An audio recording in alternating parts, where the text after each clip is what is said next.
High hopes for a new truce in Gaza after U.S. President Joe Biden signaled that there could be an agreement to pause fighting as soon as next week. But Hamas officials warn his comments could be premature, stressing that big gaps still need to be filled before there can be any ceasefire. The militant group is reportedly studying a draft proposal from truce talks in Paris last week between Israel, the U.S. and mediators from Egypt and Qatar. Reports say the plan includes a 40-day pause in all military operations and the exchange of Palestinian prisoners for Israeli hostages at a ratio of 10-1. The deal also mentions the rehabilitation of hospitals and bakeries in Gaza, as well as the entry of up to 50 aid trucks every day. Earlier, Mr. Biden revealed that Israel had agreed to put a pause on its offensive in Gaza during the Muslim holy month of Ramadan under a ceasefire deal that is being negotiated. He says the agreement would provide time for all remaining hostages in the enclave to be saved. Israeli officials believe that about 130 captives are still being held in the Palestinian territory. Ongoing truce talks appear to be the most serious in weeks since the previous truce expired last November. Mediators have ramped up efforts to secure a ceasefire in Gaza in a bid to avoid an Israeli assault on the southernmost city of Rafah. That's where more than 1 million displaced Palestinians are sheltering. Israel is also facing growing global opposition to its planned assault amid weeks of separate strikes on areas within Rafah. فجأة يعني بدون انذار وبدون إشي، وطبعا العمارة ملانة نازحين، تقريبا فوق 50 نازح في موجود في العمارة.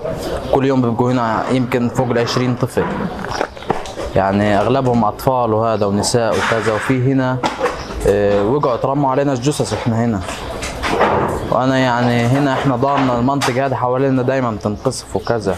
فهذه العمارة مش عارف أنا إجوا هنا جثث وطلعناهم وكذا، ويعني المناظر بتخوف، إشي بخوف. مش فاهم أنا يعني لو قديش الوضع بده يضل هيك.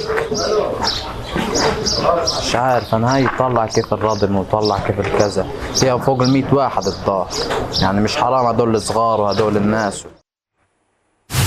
And for more, Sarah Coates joins us live from Tel Aviv. Sarah, hopes of an agreement being reached as early as next week. Of course, the usual obstacles that negotiators are facing, should they be overcome, how soon can this new truce take effect?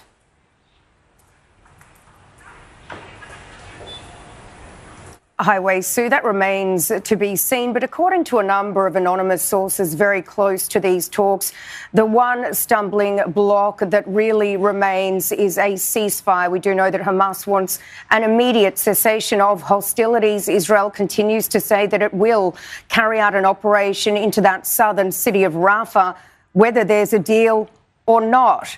Of course, there is a lot of optimism from the United States, like we heard from President Biden, also optimism from the key negotiator, Qatar, with the foreign ministry holding a press conference just a very short while ago. But that certainly isn't being felt here in Israel. Hebrew media is reporting, quoting senior Israeli officials, as saying that they don't understand where Biden's optimism comes from, that the framework figured out in Paris doesn't correspond to Hamas's demands. Also, a Hamas senior official has told Reuters that Biden's comments are premature and large gaps still remain. So it does seem as though there's a lot of work still to be done. We do know that an Israeli delegation is right now in Qatar holding talks with these mediators, while the Emir of Qatar is on his way to Paris. He'll be holding talks with senior French officials this afternoon, including the President Emmanuel Macron. So certainly,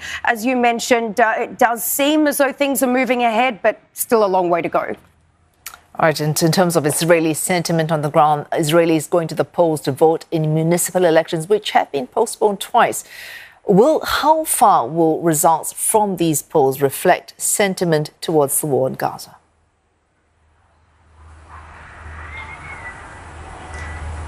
They certainly can reflect sentiment, not generally, but what we're seeing here, Wei-Su, in a lot of these major cities across Israel, A fairly right-wing, or you could say ultra-religious candidates, they are up against more moderate voices, and also some of them are critics of the current government, Benjamin Netanyahu, his Likud party. So this is one thing also to look at. Hostage families, they are also turning out in droves, going around to these polling booths. They are holding signs up, reading things like "Choose the hostages." Another thing that is of pretty high importance is Benjamin Netanyahu himself, the Prime Minister. He is normally pretty involved in these sort of elections, whether they be local, like we're seeing now, or, you know, other types of elections here in Israel. He has not been seen in the lead up to this. He's not participated like he normally does.